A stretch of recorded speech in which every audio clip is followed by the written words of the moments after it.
At the beginning of the story, we see four men wearing gas protection masks who are robbing a bank and trying to escape.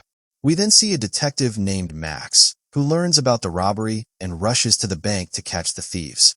At the same time, he informs his boss, Nidhan, about the incident.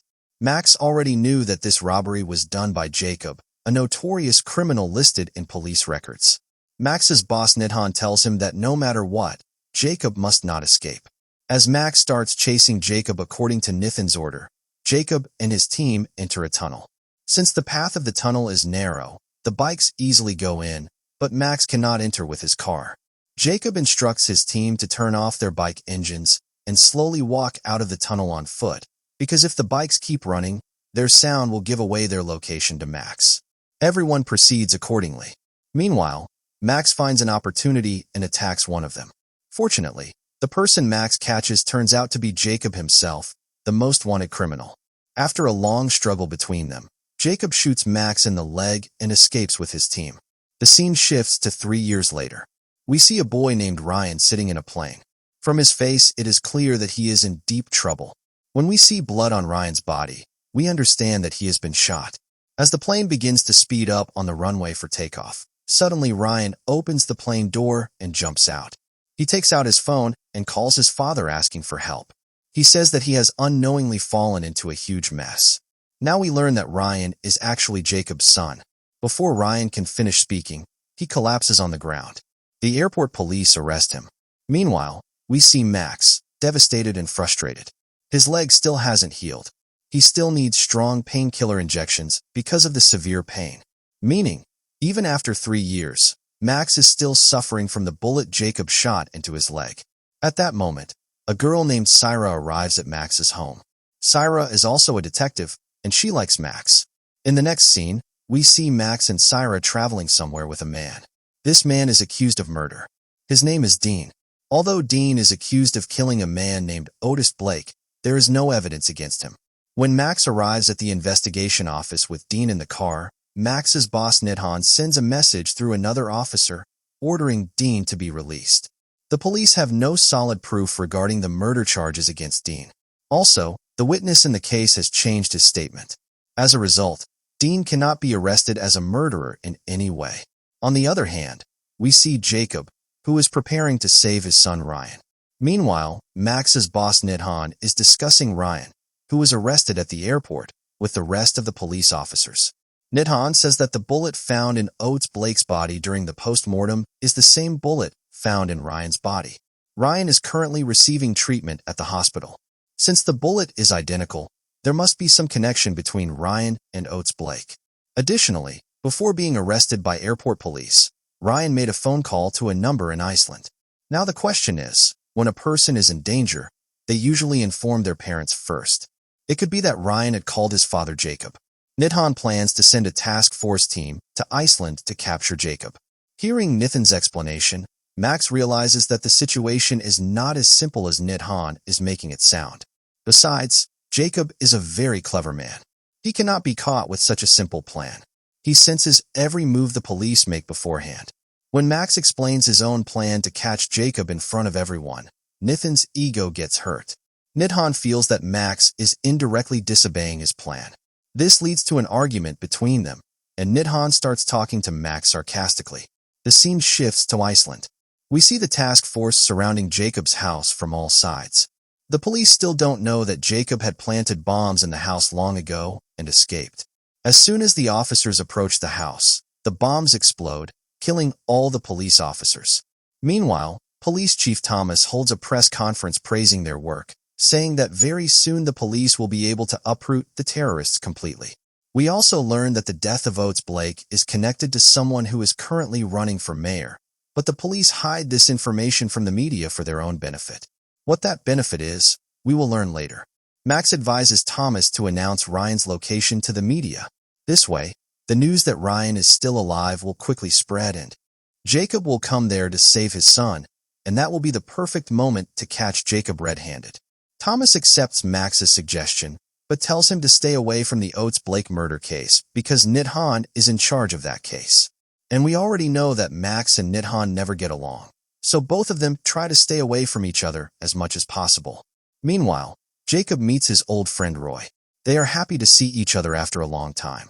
Jacob asks for Roy's help to save Ryan from the police. From Roy's words, we learn that in the last few days Ryan had developed a close connection with a man named Oates Blake. Then suddenly one day Oates Blake was murdered. However, Roy tells Jacob that the same revolver bullet was found in both Oates Blake's and Ryan's bodies. Oates Blake died, but fortunately Ryan survived. Now Ryan is under police surveillance. The killer may attack Ryan again at any moment. Next, we see Jacob arriving at the hospital where Ryan was being treated. Ryan's physical condition is extremely bad.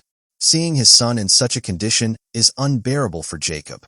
On the other hand, Max and Syra were monitoring Ryan through CCTV. As soon as Max spots Jacob on the screen, he rushes to catch him. But the clever Jacob manages to fool Max and escape again. Jacob leaves the hospital and goes back to Roy, who is waiting outside in a car.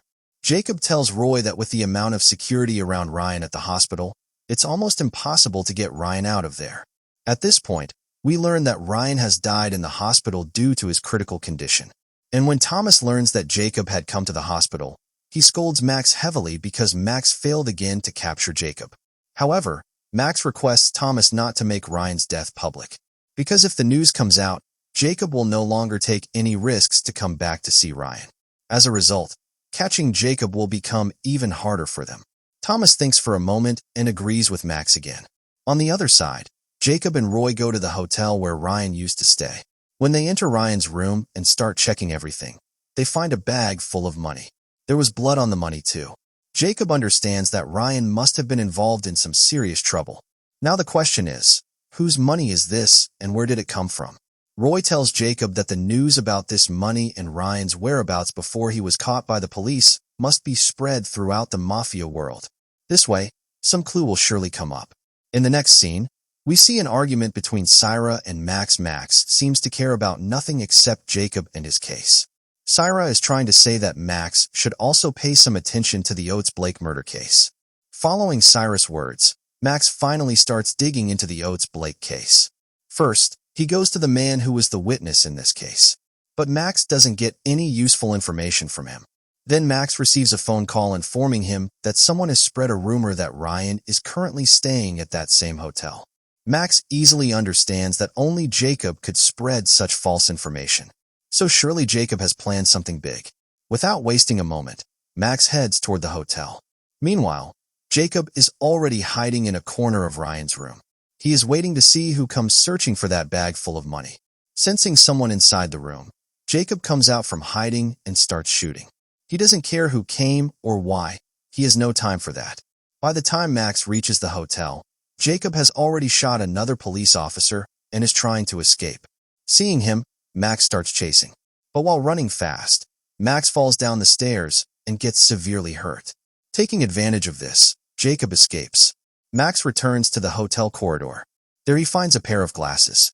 This glasses will help Max uncover the mystery behind today's incident. The next scene shows Syra following Dean alone to a warehouse where containers are stored. But Dean comes from behind, kills Syra, and leaves with her body. Meanwhile, Max meets Thomas and asks him why 2 police officers were sent to Ryan's hotel room.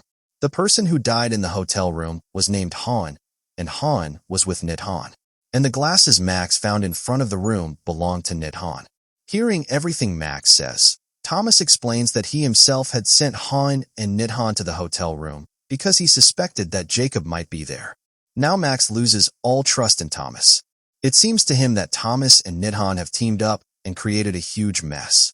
It is also possible that they know something about the murders of Oates Blake and Ryan, like why or who had them killed, but they are hiding it. Max goes to another officer to learn more information about Han. Then Max learns that Han already knew Oates Blake. Meanwhile, Nidhan receives a phone call from Jacob.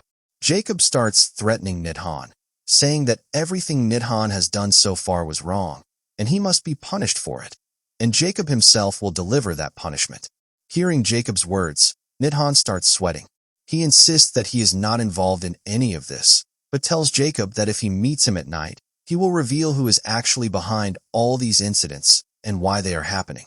In the next scene, we see Dean bringing Syra's dead body to Max's house. His intention is to frame Max for Syra's murder. Meanwhile, Thomas arrives and tells Max that he has received information that tonight Jacob will come to meet Nidhan at a club. Max takes the club's address from Thomas and heads out. Jacob has already reached the club. He does not know that Nidhan has called him there with the plan to kill him. Nidhan and Dean had already prepared everything in advance. When Jacob slowly enters the club, he becomes suspicious because of the unusual silence inside. Something is about to happen. So he moves forward cautiously. But suddenly Max arrives and starts shooting at Jacob. Jacob easily saves himself. Hearing the gunshots, Nidhan and Dean also begin firing at both Max and Jacob. If Max and Jacob die together there, Nidhan will kill two birds with one stone. But Nidhan doesn't succeed for long. Jacob shoots Nidhan and kills him. Seeing Nithan's death, Dean panics and immediately runs away from the club. Now the fight continues between Jacob and Max Smart, and Sly Jacob defeats Max Jacob, then holds Max at gunpoint and orders him to take him to Ryan. Max agrees.